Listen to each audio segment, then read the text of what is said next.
안녕하세요. 행복한 하루입니다. 오늘은 화장품 과징금 납부와 관련된 소식을 전해드리고자 하는데요. 화장품 제24조 등록의 취소 등에 대해서 정하고 있죠. 화장품 영업자가, 즉 화장품 제조업자, 또 책임 판매업자, 그리고 맞춤형 화장품 판매업자, 이 영업자가 본 24조 제1항 1호부터 14호까지 예를 들면 국민보건에 위해를 끼쳤거나 끼칠 우려가 있는 화장품을 제조, 수입한 경우라든지 또는 업무 정지 기간에 업무를 한 경우라든지 이러한 경우에는요. 등록 취소 또는 영업소 폐쇄. 등록 취소라면은 그 화장품 영업의 경우 등록을 하는 경우는 영업자 중에 제조업자, 책임 판매업자였죠. 그리고 신고할 경우가 맞춤형 화장품 판매업자였습니다. 이렇게 등록 취소나 또 신고할 경우 영업소 폐쇄를 식약처장이 명할 수 있습니다. 그리고 품목의 제조, 수입, 판매의 금지를 또 명할 수 있고요. 또는 1년 이내의 범위에서 기간을 정한 다음에 업무의 전부 또는 일부에 대한 정지를 명할 수 있습니다. 예를 들면 해당 품목에 대해서 제조 업무 정지 1개월이라든지 또는 해당 품목에 대해서 광고 업무 정지 1개월이라든지 또는 전 품목에 대해서 판매 업무 정지를 한다든지 등 이렇게 정지를 명할 수 있는데요. 이것을 행정처분이라고 하지요. 이런 행정처분을 받을 경우에는요. 기업의 입장에서는 상당한 타격을 받을 수가 있기 때문에 이것을 과징금으로 대체할 수가 있습니다.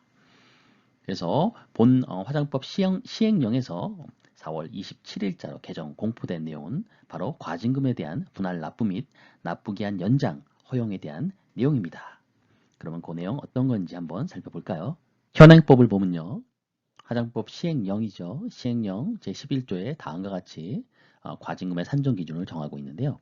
앞서 말씀드린 법 제28조 1항에 따라서 과징금의 금액은요.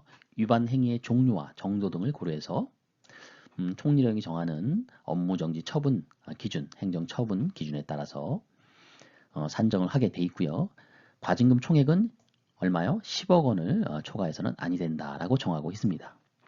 그런데 이 10억 원이 정해진 것이 불과 몇 년 전이었던 걸로 기억하는데요. 그전에는 이 금액보다 더 작은 5천만 원이었죠. 그래서 이 금액이 너무 작았기 때문에 이 행정처분을 받고 간단하게 5천만 원 이내에서 또 가름을 할 수 있는 그런 이러한 법을 악용하는 그런 기업들도 있었던 게 사실이죠. 현재도 이런 10억 원이라는 상한치에 대해서는 너무 적은 거 아니냐, 더 올려야 된다라는 일부 의견도 있다는 거 참고로 기억하시고요. 자, 그러면은 어떠한 그런 규제 완화 내용이 담겨 있었을까요? 먼저 적용 대상입니다. 적용 대상은요. 이런 과징금을 부과받은 자, 과징금 납부 의무자라고 하는데요.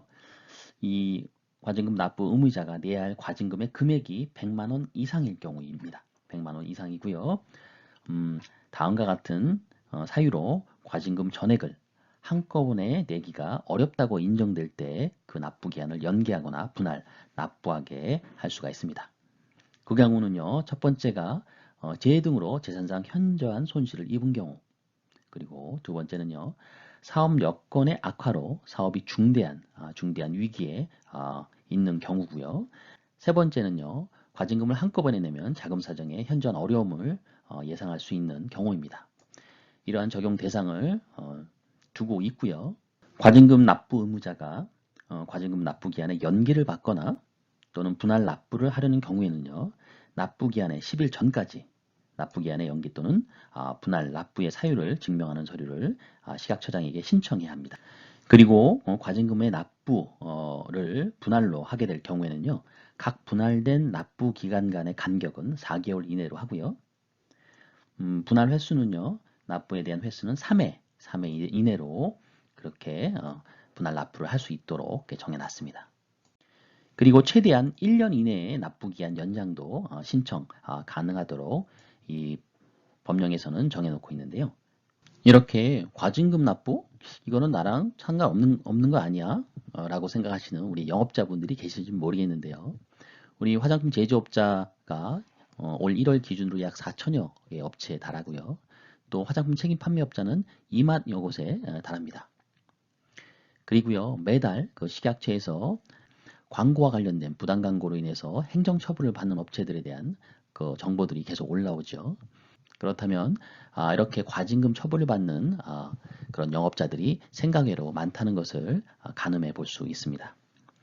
여하튼 식약처에서는요, 지난 맞춤형 화장품에 대한 한시적 영업 신고 신속 도입과 또 화장비누 1차 포장 완화와 더불어서 코로나19로 어려움을 겪고 있는 산업 전반의 위기 상황에서 과징금 일시 납부를 통해서 화장품 업계의 부담을 완화하고요. 중소화장품 업체의 안전망 역할을 기대하는 그러한 식약처의 마음을 담고 이렇게 규제 완화에 신속하게 팔을 걷어붙이고 있는 것 같은데요. 이러한 마음이 꼭 전달되기를 바라고요. 화장품 분야의 규제를 더욱더 합리적으로 개선 시켜 주실 것을 기대하면서요. 지금까지 행복한 하루 맞춤 화복이었습니다. 감사합니다.